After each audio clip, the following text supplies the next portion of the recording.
Ẹ̀yin èèyàn lé èwo lẹ ṣe ṣàlàáfíà lẹ́wà ṣe dáadáa lábá yín. Gist tèní wọ́n ní àǹtí wa wọ́n ló sọ fún kábíyèsí o wípé Mariam àti olori Ronke wọ́n ní wọ́n fẹ́ gbé kábíyèsí lọ sí kóòtù wípé wọ́n plan evil sí kábíyèsí. Ẹ jẹ́ ká jọ gbọ́ gist. Tó bá jẹ́ ìgbà àkọ́kọ́ ní ìtẹ́ ń darapọ̀ mọ́ channel mi, èmi ọmọ yín Máṣọlá. Mo dúpẹ́ lọ́wọ́ yín fún àdúrótì yín lórí channel mi. Ilé àti ọ̀nà yín kò ní bàjẹ́ o. Àlàáfíà ni èmi àti yín jọ máa ṣe ọdún yìí 2024 tó ń bọ̀ lọ́nà yìí. Àjọ máa ṣe lágbára Ọlọ́run ni. Ẹ̀yin èèyàn lé. Orúkọ mi ni Máṣọlá. Mo máa ń sọ Yorùbá lórí channel mi. Mo máa ń sọ̀rọ̀ nípa celebrity gist, royal gist. Mo máa ń sọ̀rọ̀ nípa politics àti gbogbo nǹkan èyí tó ń ṣẹlẹ̀ ní agbègbè ilẹ̀ baba wa ní Nàìjíríà. Tẹ́ bá ti subscribe ẹ̀yin èèyàn mi, ẹ subscribe o, so that tá bá ti post any gist ẹ máa rí.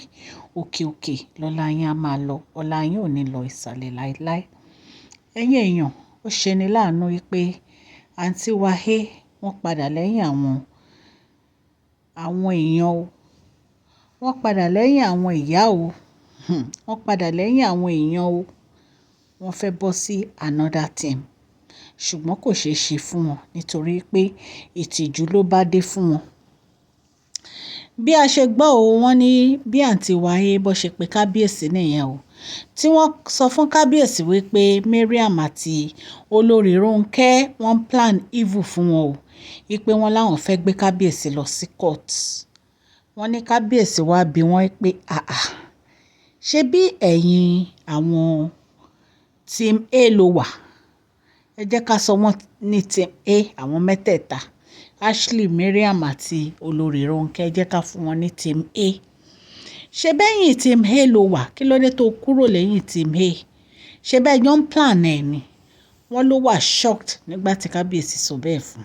Kábíyèsí ní ṣé bí gbogbo yín ìdùnnú yín ni pé kí Queen Naomi má padà wá sínú palace. Ṣé bẹ́ẹ̀ jọ ń plan ẹ̀ ni? Ipe why tó wá jẹ́ ìwọ ló wá padà wá sọ fáwọn pé wọ́n fẹ́ gbé àwọn lọ sí court. Ẹ̀yin èèyàn lé fúnra wọn wọ́n máa fúnra wọn. Ẹ má máa bá wọn jà o.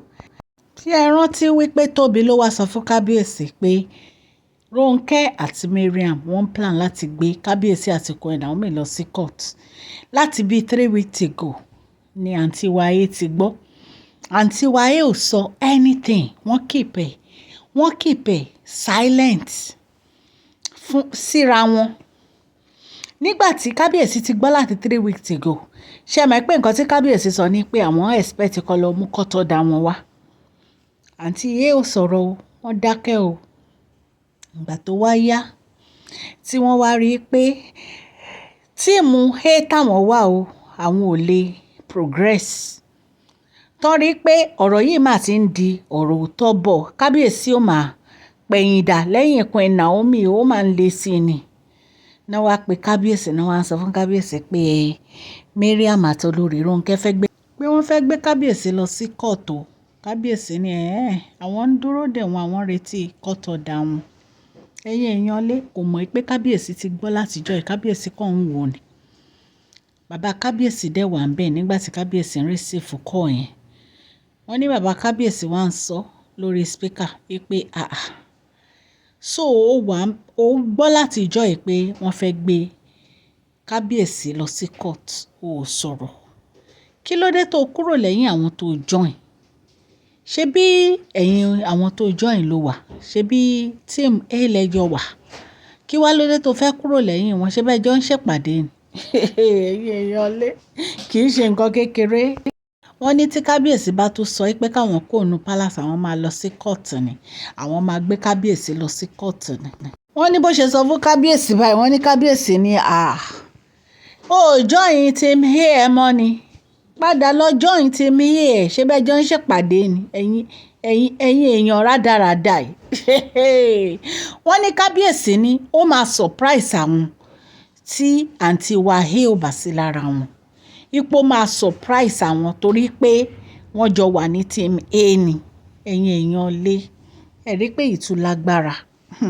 kábíyèsí ní ṣe bí interest wọn ní pé kí Naomi má wọ̀ sínú palace, ṣe bí gbogbo wọn náà jọ ń fà ìtẹ̀ pé Queen Naomi ò gbọdọ̀ wá sínú palace, pé kán máa ṣe lọ, kán join ara wọn, kán múra síwà wọn, kán máa wo ibi tó máa bá wọn dé. Wọ́n ní Ashley ní pé rárá òun ò join wọn, òun ò sí lẹ́yìn wọn o, òun ò lè máa fight kábíyèsí àti bàbá kábíyèsí o, òun wà lẹ́yìn kábíyèsí, òun ò ṣe nǹkan kan burúkú o.